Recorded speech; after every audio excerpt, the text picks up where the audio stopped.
Hello, my wonderful, beautiful friends, guys. Welcome back to r/MaliciousCompliance, where people follow exact orders to spite someone. And in today's episode, Nightmare Karen bosses are getting taught lessons once again. And one OP tells a story about the time a nasty Karen played boss and she practically ruins the whole company. If you've ever had a bad boss, this one's for you. I hope you enjoy the stories, don't shake your heads too hard, and as always, you can send or link your posts to this email right here. Let's dive in. So many years ago, I got a programming job for a very new oil and gas automation company. They were the company that oil and gas companies would hire to build the SCADA systems for their wells. I had heard of the owner from other people in the industry as being interesting to work with. But if they'd come out right away and said he was insane, that would have saved me some trouble. I was the only programmer in the office, and as such, was incredibly busy with our clients. I was also the only other woman than the receptionist. Now, being in a male-dominated industry had never bothered me. Most people would allow me to do my job. The owner of this company, however, treated me like his secretary and personal assistant. The guy would expect me to get him coffee, make appointments, etc., all while continuing to do my real job. The last straw was the day he yelled at me in my face in front of a client for failing to pick up his dry cleaning, even though I'd just spent the last 4 hours on the phone trying to troubleshoot why a well wasn't communicating to the SCADA system. And here's an aside, it turned out it was on fire and no one knew because it was so remote. I had managed to last a month before I finally gave my 2 weeks notice. And honestly, I could have just walked out, but I wanted to be nice and help him train someone to take my place before I left, so our clients weren't left in the lurch. When I told him I was leaving, however, the guy went ballistic. He yelled and swore that he wanted nothing to do with me ever again, and to leave his office that instant because he didn't want to be in the same room with a loser like me for even a second. How we would never work together again and I'd regret leaving. The guy was still yelling when I turned around and left the building without saying anything. Less than a week later, I had a new job with an actual oil and gas company. Fast forward a few months and I loved my job. I was on a very busy team that dealt with many of the company's well sites. We had so much work, in fact, that we had to consider bringing in outside contractors. Now, because I knew the systems we were dealing with better than anyone on the team, I was put in charge of assisting the department manager in choosing an automation company to bring in. Being one of the larger oil and gas companies meant we were courted by every support company, so we had a ton of bids to go through for this job. One of the lowest bids was, of course, my insane ex-manager's company, so the guy was called in for a meeting. The department manager was running late that day, so she didn't get a chance to brief me as to whom we were meeting with before we walked into the conference room, or I would have given her a heads up. When I walked in, the company owner's face lost all color when he realized who he was meeting with. Before the department manager or I could so much as say hello, the guy starts sputtering that there was a misunderstanding between us and he had no hard feelings if I didn't. That's when I told him that I had no hard feelings against him, but in his own words, I was a loser and that we would never work together again. I told him he was right about that. The guy lost out on a lot of revenue because of what he said, and he ends up making enemies of every oil and gas company in the city, and eventually he went out of business because no one would hire him. We hired a couple of his ex-employees later on, and they told us some horror stories. I actually got away easy. Yeah, why am I not surprised a guy like that would destroy his own company? I also love the fact that OP got to throw his words right back in his face and make him regret everything he said. Like, that must have been so satisfying. That said though, bosses who turn on you when you give your 2 weeks are nasty people to begin with. Like, how can you be so nice on a day-to-day, but once you get a resignation letter from an employee, you treat the person like absolute garbage? The guy deserves exactly what he got in the end. So this happened just after I turned 18 years old. My mother was running a small art supply shop in the small farming community I grew up in. She took the shop over after the original owners went bankrupt and sold it off. She was doing a good job, just making a few silly choices here and there, and she got us kids to help out quite often.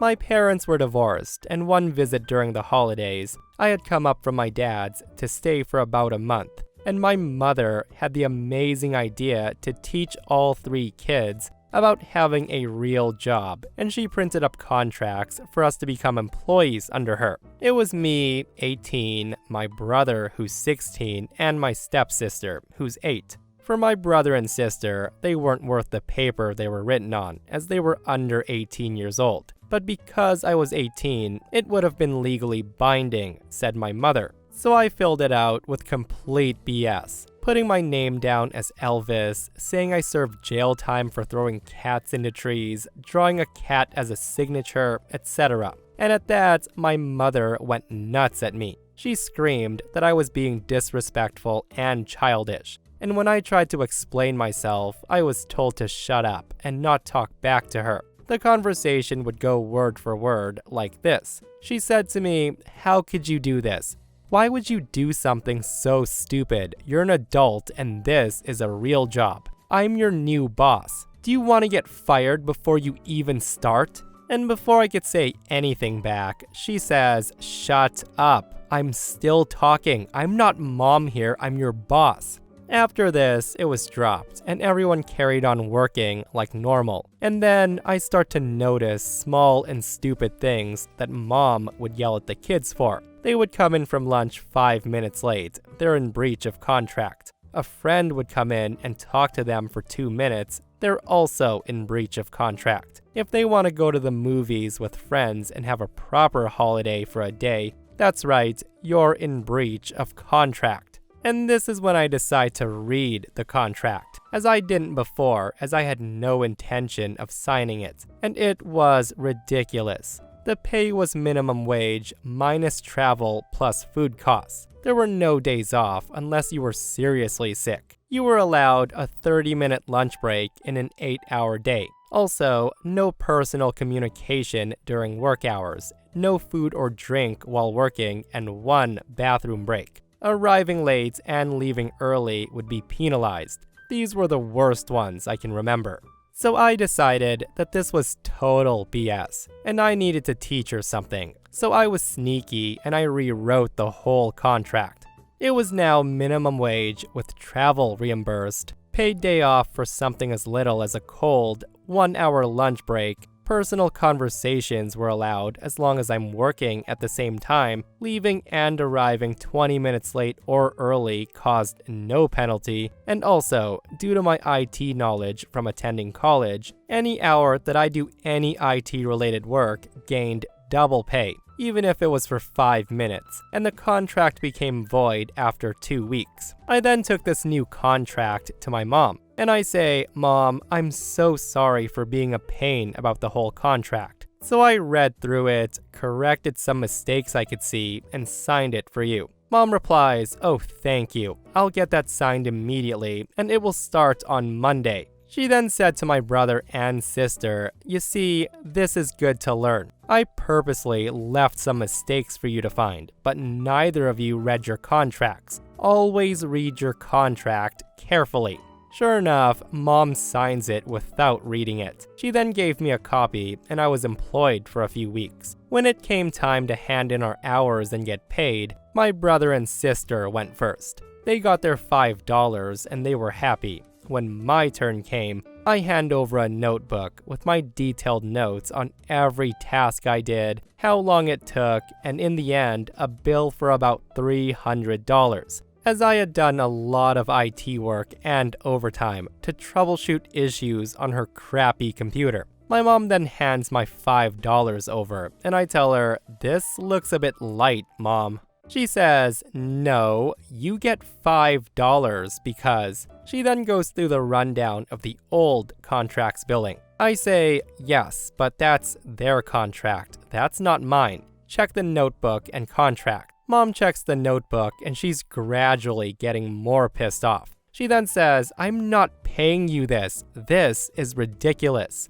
I tell her, but you signed the contract, you agreed to it. I then hand her a copy of the signed contract. Mom reads the contract and then refuses to pay it, saying that she's my mother and this is stupid, and then she rips it up. She's so angry that she leaves me to find my own way home. Since I've rambled on for a bit, I'll make the next bit short. So long story short, I get a ride home in a cop car. I asked a favor at the station since I wanted my mom to learn a lesson, but I didn't want to go to court or anything. She was told that the law's on my side and me and my mother are both over 18 years old and the contract is legally binding, so she can either pay me the $300 or I can take her to court for refusing to pay an employee. In the end, I got the $300. And Mom was so angry at me that she didn't speak with me for over a year after that. My dad and Nana laughed with me when I told them. So the moral of the story is, always read a contract before signing it.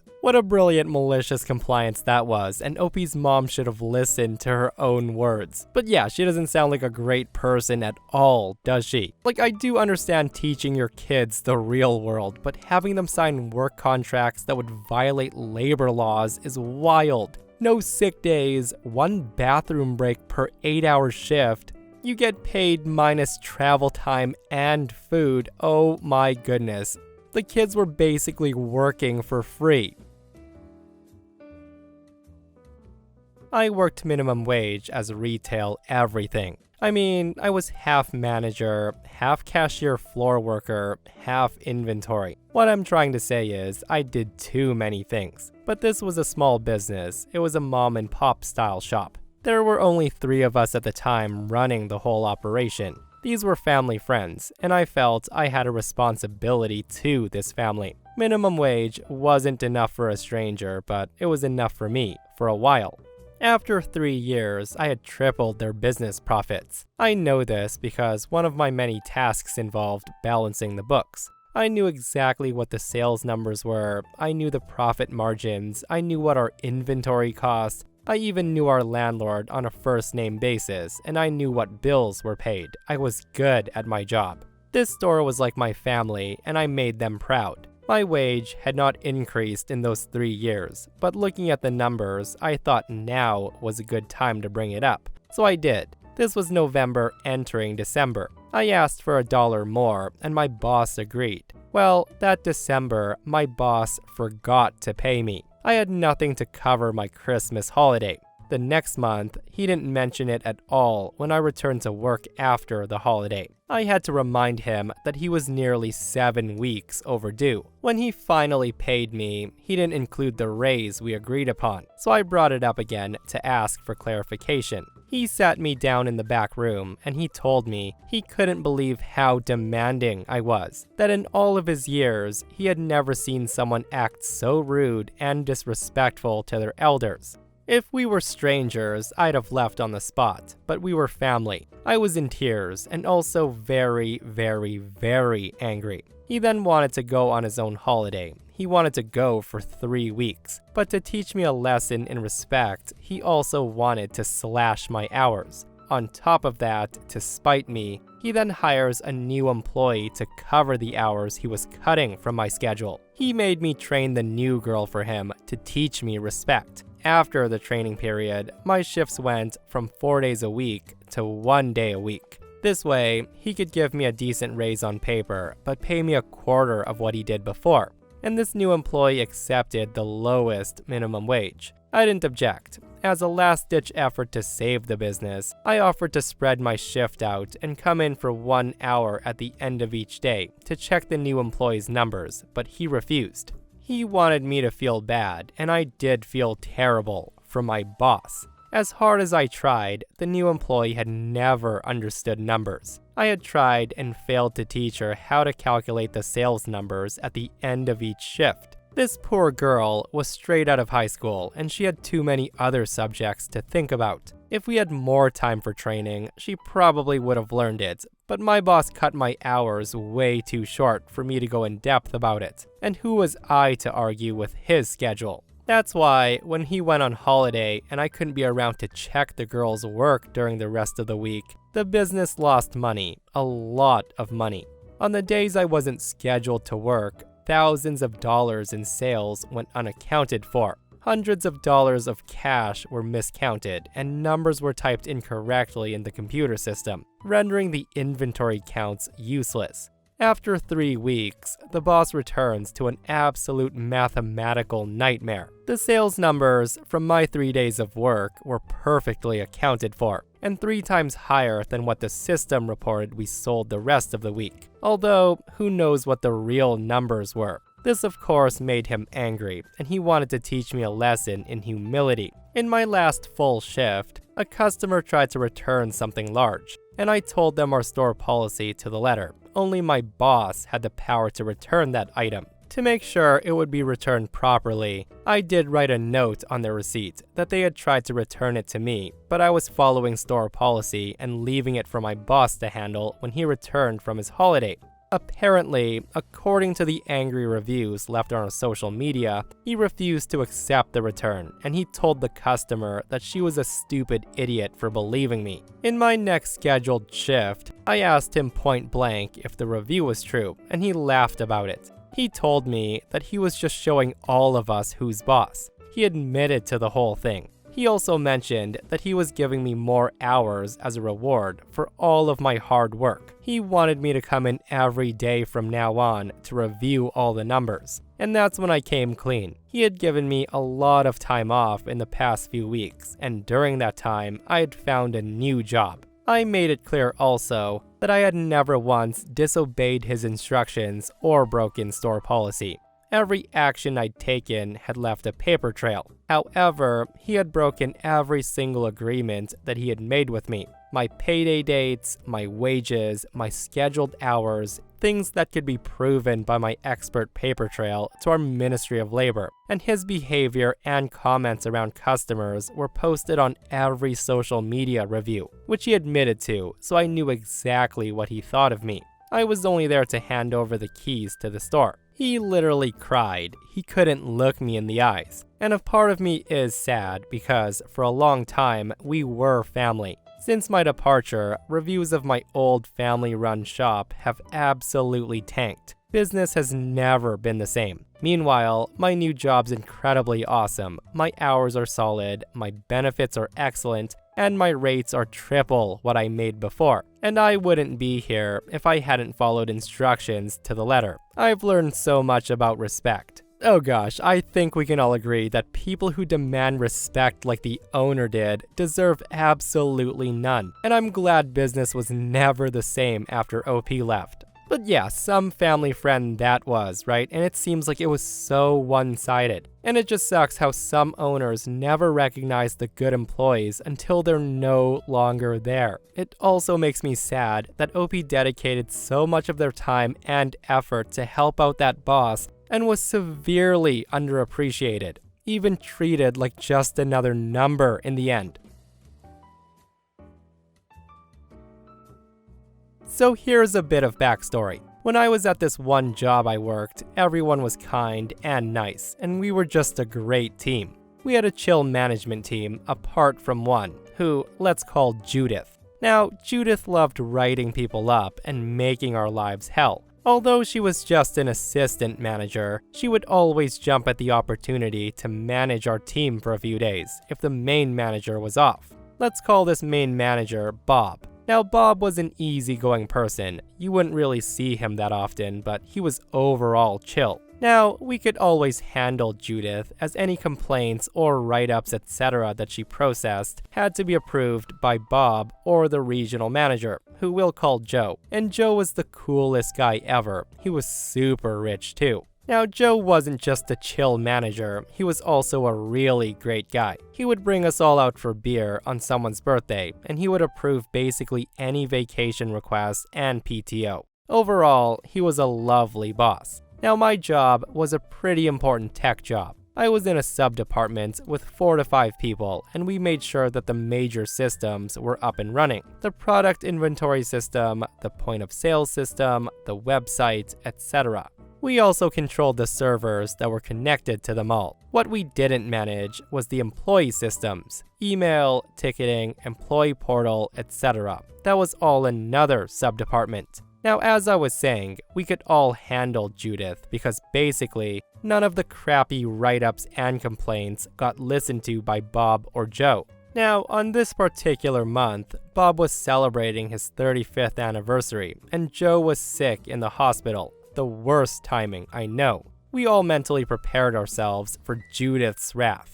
This time, we were informed by Bob that any write-up, department change, or complaint didn't have to be approved by them, as Joe was also gone. We thought no big deal, and we would just get Bob to clear them when we come back. So on to the story. We're gonna take it day by day. On day 1, Judith was camping at the door. Anyone who was in after 9 a.m. was written up. I was luckily in there at 9 on the dot. So was everyone else, since we were so used to Judith's shenanigans by now. I was talking to my buddy in the main software and tech department, and he told me that Judith was there all day, focusing on one guy, who let's call George. I know George quite well. He was a family friend, and for some reason, Judith never liked him. She wrote him up 5 times for crappy reasons. It would be things like on the cell phone during work time, making work environment unsanitary and unsafe for other employees, as he left an empty plastic